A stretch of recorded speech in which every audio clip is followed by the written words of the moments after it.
Ladies and gentlemen, D.O. Gibson. Oh, yeah.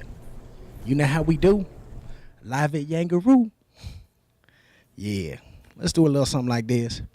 This one's called Come On Cuz. You know how we does.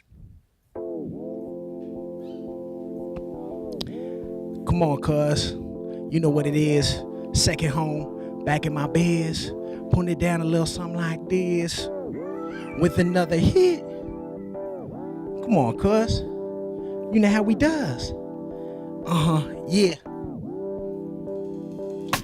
Lately I've been blacking like I haven't done since back when we was playing Madden, making wishes, where's Aladdin when I need him? I went from doing shows for the per diem, now I'm overseeing, they think that I'm European. Another tour completed with no referral needed, made some hype calls in the evening and said just give me a reason. Got some cousins in the East End, I can't wait to see them. They about to have a baby and I can't wait to meet him or her. It's a blur from wherever I'm stationed, levy on the Chevy, chasing dreams but it's no vacation. Feel more like Karl Malone cause I'm sorta like a mailman. Riding around picking up checks is my occupation, but as long as I keep getting them, I'm good like Jalen Rose. Long as I'm in Cam with Rob Lewis sipping rose, that's accomplishment to anyone who knows me. Keep your recognition, I walk off like I'm so yay, celebrating, but never so yay. I'm not that type of rapper, if you is not trying to throw shade. God no hate, homie do you. See, I've been hustling since Kobe thought he was playing for the Hornets, okay? Before he got that Koj, some days you gotta show faith. I had to build up, now I'm a killer like Ghostface. I know about them broke days, so no change to throw away. I'm trying to know Jay, sliding the 40-40 like Jose. Come on, cuz. You know how I does. Come on, cuz. You know how I does. Come on, cuz. You know how I does. Come on, cuz. I think you know how I does. So come on, cuz. Yeah, you know how I does. Come on, cuz. You know how I does. Come on, cuz. You know how I does. Come on, cuz. I never listened when they said my peers were competition. Had no time for dissing, I was sticking to my vision, trying to find a niche in like a key in the ignition. Now my recipes are hitting like the key in the ignition. Plan was to define, now I'm standing with the giants. Even made the naysayers say yes, like Daniel Bryan. Nothing random could happen whenever you applying pressure to the fullest, because I'm not a fan of trying. I do. You could tell us in the name, they call me D.O. Well, it's Duane to acquaintances that try to sound official. I'll explain, doesn't sound like foreigners trying to speak slang. Main bars been hard like bubblegum and baseball cards. I never back down, I'll take that charge. Two people you never see me with are fakes or frauds. Doesn't matter what they say the cost, I paid it off, whether we talking dues or hard work. You can save all the Hail Marys, I want the yard first. Cause it's a game of inches. See many change a pivot like they all became a critic. Hold up, wait a minute. And I'm not trying to hate, cause it's okay to feel it. I might be in the club, turning up, getting down and spill it. As long as it's just Secco, cause in this game, when it's all said and done, I'm trying to leave a red wine stain. Come on, cuz. You know how I does. Come on, cuz. Yeah, you know how I does. I said, come on, cuz. You know how I does. Come on, cuz. You know how I does. Come on, cuz. You know how I does. Come on, cuz. You know how I does. Come on, cuz. You know how I does. Come on, cuz. You know how I does. We do it like that, leaving it blown when I'm in my second home. Can't wait to see who wins the Game of Thrones. A little freestyle where we getting in the zone. Cause when 10-2 hits me with the beats, I don't cease, you could put it on repeat. But just in case you don't know what's up, D to the O. Come on, cuz. Oh yeah. Oh, thank you. So that was a single, Come On Cuz, Yep. off the upcoming new album, Second Yep. Home. Second home. And it's going to drop on Friday. Yeah. And it's going to be on Friday. Spotify, Apple Music, all of those places. It's gonna be on everything, yeah. On everything. Yeah. So check that out on Friday. Don't forget New Music Friday. And it's your 8th album. Number 8. So I'm really excited to get this far. A lot of artists don't make it to 8 albums, so. That's absolutely So true, feels and good. that's an accomplishment. So is there something specific that inspired this one, apart from all the others, or is there something unique about Second Home? I think every album is like a snapshot of where you're at in your artistic career. So for me, it's just hearing the beats from Tantu just took me to different places. And Second Home, I mean, one of the songs I'll be doing later is Made It from the Six. And I've lived in Toronto for over 20 years, but Toronto's kind of like my second home because I'm not from here. So it's my home, but it's not. And then I take so many trips to the Netherlands. That's my second home. So so the album's inspired by those trips to places like the Netherlands and all the other places that I travel to. Right. All those new places you go, they become home for you. Yeah, they became home because it's like once you go back to a place again and again, it doesn't just seem like you're meeting people. They become, closer than just regular friends. They almost become like family to you. So I don't look at people as fans per se, but I've built relationships with people all over the world. So I enjoy that. Awesome. And you mentioned the beats on the new album. They're all produced by the same producer, by Tantu. By Tantu. And I think that's cool to have that consistency.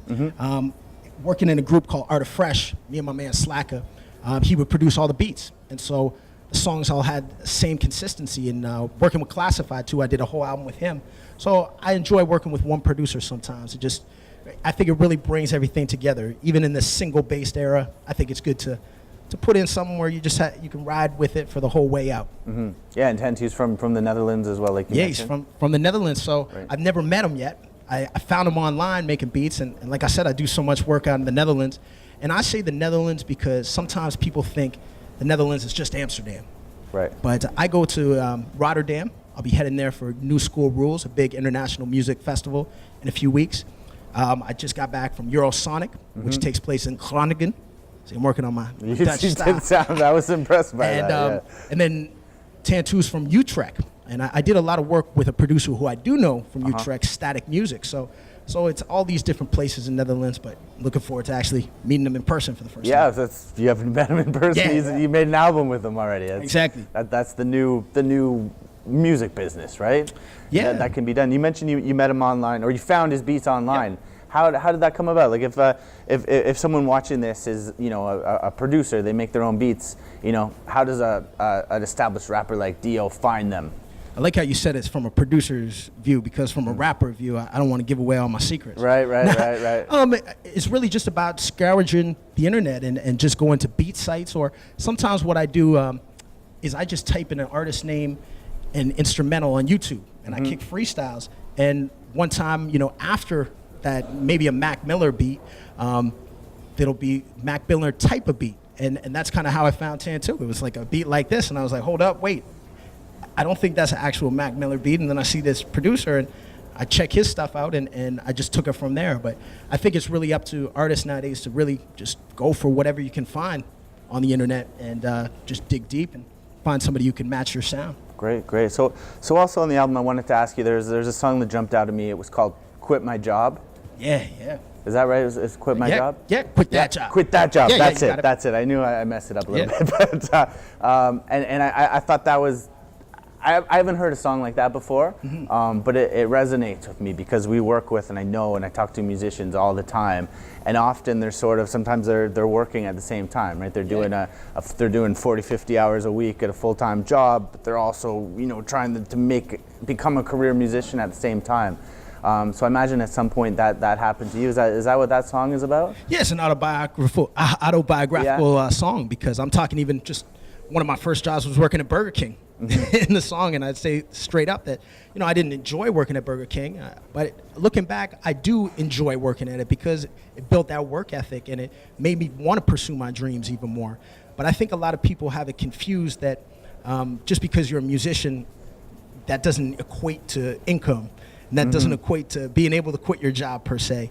So when I have young rappers ask me for advice, I tell them, you got to bring in revenue. You got to find different ways of doing that. And I'm glad that I haven't had a quote-unquote day job for almost 16 years. But it's also because it's built up different revenue streams, whether it's publishing or whether it's doing school shows that I do through my stage-driven program. There's always just different ways to have that revenue so that you can say, I quit that job. Yeah, exactly. It must be a good feeling when it works out. Well, yeah, it's a great feeling, but I think even if it doesn't work out for artists, because I think that the downside of being a professional artist, sometimes people think it's just about making music all day. And then if the money's not coming in, then your music starts to get really depressing. And I'm a positive guy, so, but like, but if that's not your style, you don't want to see your living situation be negatively affected by, or your music negatively affected by your living situation, and kind of vice versa. Right, right. You can always have that influence, and it's always going to reflect where you are in your life. That's an interesting point.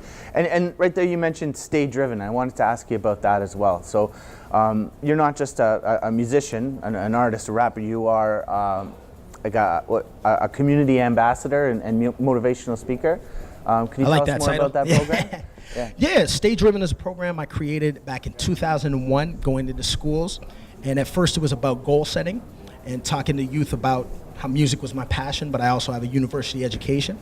But as it evolved, I started speaking more about bullying and relating to my own experiences of just being the new kid in town, going through adversity when you're growing up. And I turned to music as my outlet. And from there, I've done shows on leadership. And one thing that's taken off in the last few years is Black history. And what I enjoy about it is I get a chance to talk about Canadian Black history. I'm a fifth generation Canadian. So as I was saying, I've lived in Toronto for over 20 years, but when I came to Toronto, people would always say, where are you from? Because there's so many first and second generation people in Toronto. But I'd have to go back and say my parents have been here, my grandparents. So I enjoy telling the story about Canadian Black history. And I think it's an important story for all Canadians really to hear that can't just turn our attention to the States all the time. No, it really is. You make a great point because, you know, we hear a lot about Black history and it's super important, but most of what we get from it is coming out of the States, right? So we learn about people like Rosa Parks, of course, which it's super important, a super influential historical figure, but we don't hear enough about people like Viola Desmond, for example, you know, which did something equally courageous, but in Canada. And you know, sometimes people think that those things, that history isn't a part of Canada, but when you actually learn more, you find out that it is. So I think it's super important what you're doing is bringing that from a Canadian perspective to the Canadian schools. So yeah, I love it because just to build onto that, there's so many interesting stories. Like when you talk about Viola Desmond, this is a story I've told for over 10 years now, and I think kids can really relate to it because I'm talking about the movies. I'm talking about something as simple as going to a movie theater and her not getting a seat. And any kid can relate to that. Or there's a wealth of stories, whether I talk about Willie O'Ree, the first Black hockey player in the NHL. And then I'm like, it's amazing that he was the first Black hockey player because he was blind. It was like, kids are like, what are you talking about? He was hit with a hockey puck in his right eye. Couldn't see, 98% of his vision was gone. So it's things like that that really just show you perseverance and tenacity, and I think, like I said, those are lessons that we can all learn from. No, it's fantastic that you're doing that, and you know, helping your community as well. Right. You know, giving back as well, which is fantastic, and you know, should be applauded. But anyway, I'm hoping that you wouldn't mind, you know, kicking us out of here with another song. Oh yeah, might as well. Right. I've been talking about it a few times. Made it from the 6. Made it from the 6. That's all right. We made it. Let's do it. Yeah. I got it. 1 2 1 2. You know how we do. Yeah. How we came up. Yeah. Check it out. We came up on that north side. Back when you didn't say that. Cause if you said where you came from, meant that they wouldn't play that. Wrong side of the train tracks. This before when Drake rap. Ran when he was Jimmy, we was getting busy, feel like yesterday. Let me take y'all way back. I was out on the west end, hanging out with my brethren. Sitting all in Finch, we were getting in, no one paid attention. Downtown was the hot spot. Clubland made the block hot. Out of towners came caravan, a time that's when shots would pop off. Trying to get on Rap City, but the industry moving shifty. I seen so many throw in the towel with talent like that, pity. But that's why they call it the screw face. We fought our way through hate. From a city didn't know about winning since the Blue Jays. Now the crew say made it from the 6. That's where we made it. We made it from the north side. We made it from the 6. We made it from the north side. Always on that gritty. Now look how we made history. Everyone had a purple jersey when Carter doing 360s. I pick up Cuz by Jane Strip, then I drive to Oakwood and St. Clair. Hit up Albert's for jerk chicken. Dutch Dreams took dates there. Every day out to Kennedy Road. Know the city so thorough. Laid my bars down in Scartown. Much love to the bar. Riding across the 401, I couldn't wait till tomorrow come. From a place where you do great, put on a show and no one will come. But couldn't say that we didn't, cause we went on at Nathan Phillips. And from Dundas Square, the whole city there, you can ask, they say we killed it. See, I set records 8 hours. No luck, made hours. Sometimes can't help but look up to the tower. Made it from the 6. That's cause we made it from the north side. We made it from the 6. We made it from the north side. We made it from the...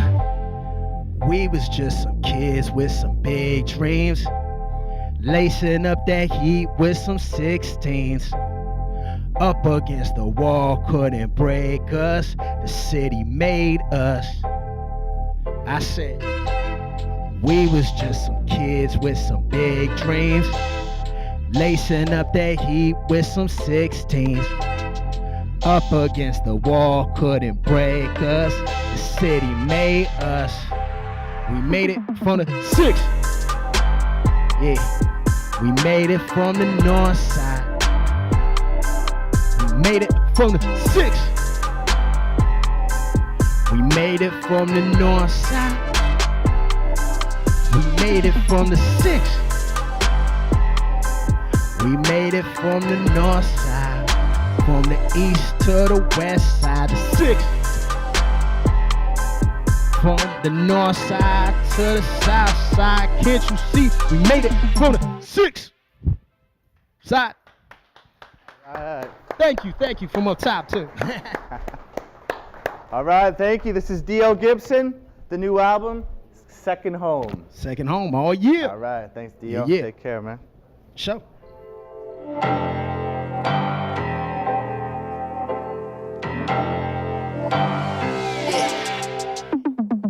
We came up on that north side, back when you didn't say that.